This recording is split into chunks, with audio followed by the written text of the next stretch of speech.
समय की बात है। एक बहुत खूबसूरत राज्य था। उस राज्य में बहुत ही लालची आदमी रहता था जिसका नाम था कलंदर। वह उस राज्य के राजा के लिए कर जमा करने का काम करता था और उसी राज्य में रहता था। उसका काम राजा के लिए कर जमा करना था।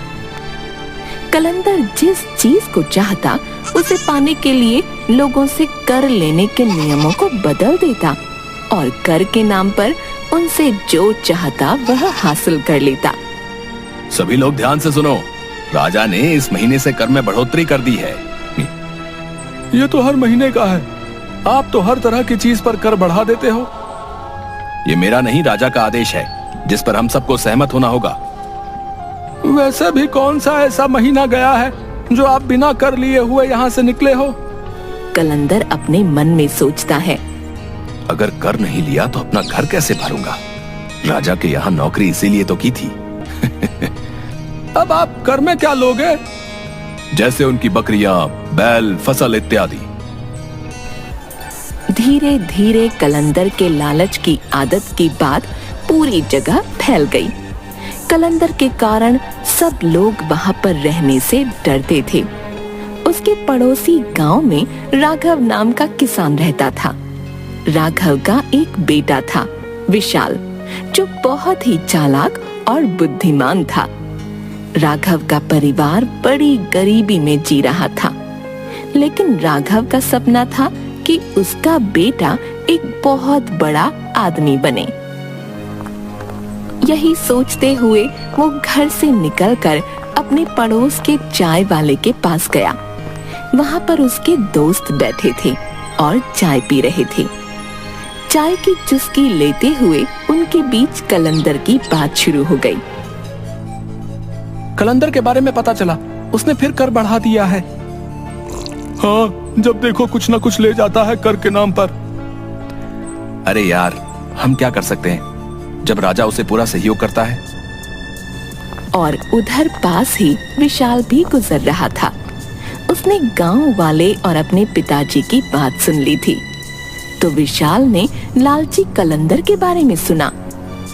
उसने निश्चय कर लिया और बोला, मैं किसी न किसी तरह से इस लालची कलंदर को राजा से सजा जरूर दिलवाऊंगा। राजा को कलंदर के इस लालची स्वभाव के बारे में पता नहीं है, इसीलिए ये मुंह मांगे कर वसूल कर सबको सताता है। कलंदर एक बड़ा ही शातिर और चालाक आदमी था, इसलिए विशाल ने बहुत सोच समझकर एक योजना बनाई। अपने परिवार के सो के उठने से भी पहले वह अपने पिता के बगीचे में गया और वहां लगे एक छोटे से आम के पेड़ को खोज निकाल लिया। विशाल पेड़ को लेकर जल्दी जल्दी कलंदर के गांव की तरफ निकल पड़ा। उसे किसी भी तरह सुबह के समय ही अपनी योजना के अनुसार कलंदर के सामने पहुंचना था, वो भी तब जब वह लोगों से कर वसूल रहा हो। ठीक समय पर विशाल कलंदर के सामने पहुंच गया। उस समय कलंदर लोगों से कर वसूल कर रहा था।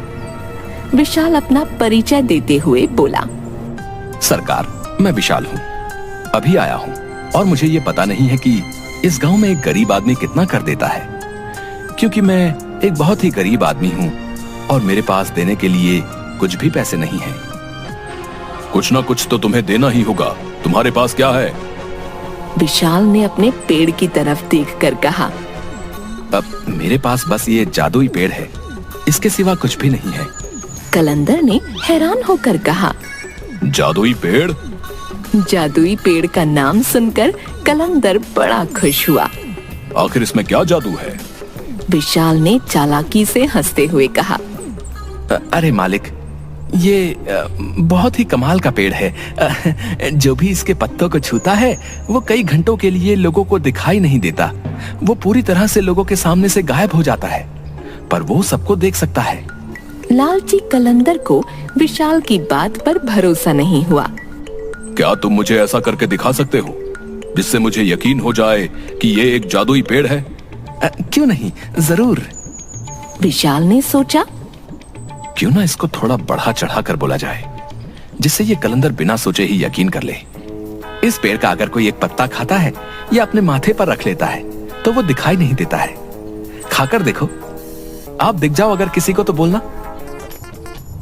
ठीक है, खाकर देखते हैं। बताओ, हम दिख रहे हैं तुम्हें? नहीं, बिल्कुल नहीं दिख रहे हो। विशाल की बात सुनकर लालची कलंदर ने उसे ऊपर से नीचे तक देखा। अगर तुम यहाँ रहना चाहते हो तो तुम्हें अपना ये पेड़ मुझे देना होगा। मैं तुम्हें इस गांव में बिना कुछ दिए नहीं रहने दूंगा। इससे पहले कि विशाल कुछ कहता, लालची कलंदर ने उसके हाथों से उसका पेड़ छीन लिया और दौड़ते हुए अपने घर चला गया। घर जाकर उसने पेड़ की एक पत्ती तोड़ी और उसे अपने माथे पर रख लिया। वहीं पास में उसकी पत्नी बैठकर खाना पका रही थी। उसने अपनी पत्नी से पूछा, सुनो, क्या तुम मुझे देख सकती हो? पत्नी को कलंदर की बात सुनकर बहुत गुस्सा आया और वह बोली, क्यों नहीं देख सकती? क्या मैं तुमको अंधी नजर आती हूँ? अब कलंदर बड़ा परेशान हो गया। वह भागते हुए दूसरे कमरे में गया और उसने पेड़ की दूसरी पत्ती तोड़कर फिर अपने माथे पर लगाई। फिर वापस रसोई घर में आकर बोला, अब क्या तुम मुझे देख सकती हो? अब तो उसकी पत्नी को बहुत ज्यादा गुस्सा आने लगा। वह जोर से बोली, तुम्हारा दिमाग तो ठीक है, आखिर तुम कहना क्या चाहते हो? क्यों मैं तुम्हें देख पाऊंगी? क्या तुम्हें लगता है कि मेरी आंखें खराब हो गई हैं? लालची कलंदर बड़ा ही परेशान हुआ। वह फिर कमरे में गया, फिर पेड़ की पत्ती तोड़ी, फिर उसे अपने माथे पर लगाया और फिर अपनी पत्नी के पास गया। फिर से दोहराया, क्या तुम मुझे अब देख सकती हो? पत्नी कलंदर के लगातार इस पागलपन से बड़ी परेशान हो गई थी। आखिर गुस्सा होकर उसने कहा, नहीं, मुझे तुम दिखाई नहीं पड़ रही, मैं तुम्हें नहीं देख सकती। लालची कलंदर तो जैसे यही सुनना चाहता था। वह खुशी से पागल हो गया।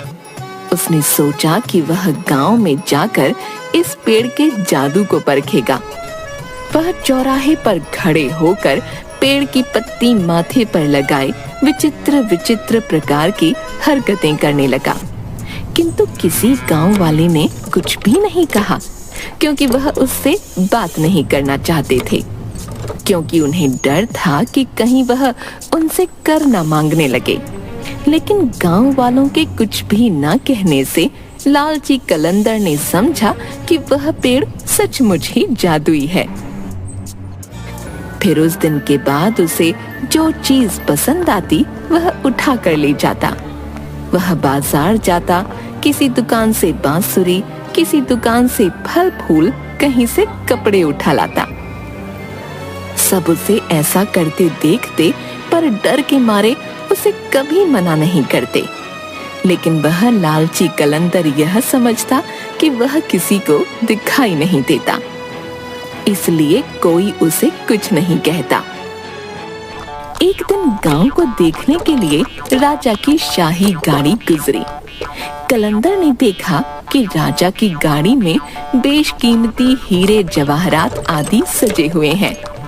लालची कलंदर ने आदत के अनुसार पेड़ का पत्ता अपने माथे पर रखा और राजा की बग्गी से हीरे जवाहरात चुराने लगा। सरेआम उसकी यह हरकत देखकर राजा को बड़ा गुस्सा आया। उन्होंने चिल्लाकर कहा, गिरफ्तार करो इसे। अब लालची कलंदर बड़ा परेशान हो गया। उसने कहा, महाराज, मुझे क्षमा करें, इसमें मेरी गलती नहीं है। एक गरीब आदमी ने मुझे ये जादुई पेड़ दिया, जिसकी पत्तियां अपने सर पर रखकर मैं अदृश्य हो जाता था। लेकिन आज मुझे पता चला कि वो झूठ बोल रहा था, क्योंकि आपने मुझे देख लिया और मैं गायब नहीं हुआ। राजा को उसकी बात सुनकर बहुत गुस्सा आया। राजा ने कहा, ये तो बिल्कुल ही पागलों की तरह बातें कर रहा है। क्या कोई पेड़ ऐसा भी होता है जिसकी पत्ती माथे पर रखकर कोई गायब हो जाता है? ऐसे पागल आदमी को हम कर वसूली के काम पर नहीं लगा सकते। राजा ने तुरंत ही कलंदर से उसकी नौकरी छीन ली और इसके बाद लालची कलंदर सारी जिंदगी उसी गांव में लोगों के सामने अपना मुंह छुपाकर जीता रहा। अपने लालच के कारण उसे सारी जिंदगी शर्मिंदगी झेलनी पड़ी। गांव वालों को जब पता चला कि विशाल ने किस चालाकी से कलंदर को उसके अन्याय की सजा दिलाई है, तो सभी ने उसकी बड़ी सराहना की। और जब यह बात राजा तक पहुंची, तो राजा ने विशाल को महल में बुलाया और उसे उसकी बुद्धिमान होने का सबूत मांगा। तुम ही विशाल हो जिसने कलंदर को पूरे गांव वालों के सामने नंगा करके घुमाया? जी महाराज। तो तुमको एक और परीक्षा देनी होगी, जिससे हमें भी तुम्हारी बुद्धिमानी देखने को मिले। बोलिए महाराज, क्या करना होगा? तुम एक काम करो, ये 2 माला रखी है, एक असली फूलों की है, एक नकली फूलों की। अगर तुम इन दोनों में से कौन सी असली है और कौन सी नकली है, ये बिना छुए और पास आए बता पाओगे।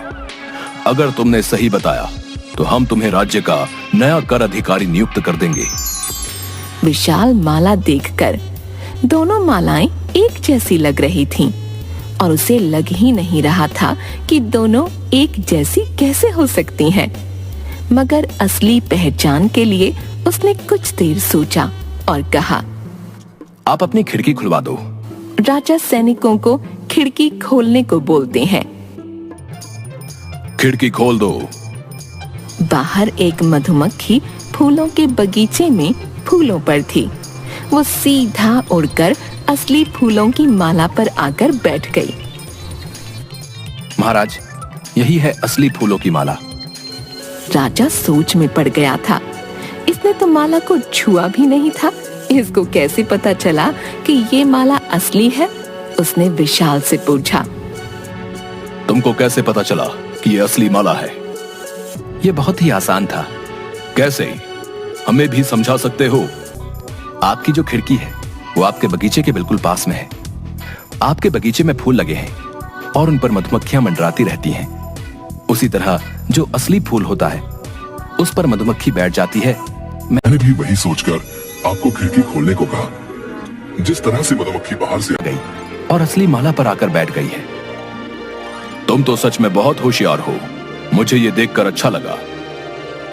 राजा ने विशाल की बुद्धिमानी देखकर विशाल को ही कर वसूली की नौकरी दे दी और विशाल न्यायपूर्वक गांव में कर वसूली का काम करते हुए आराम से जीवन बिताने लगा।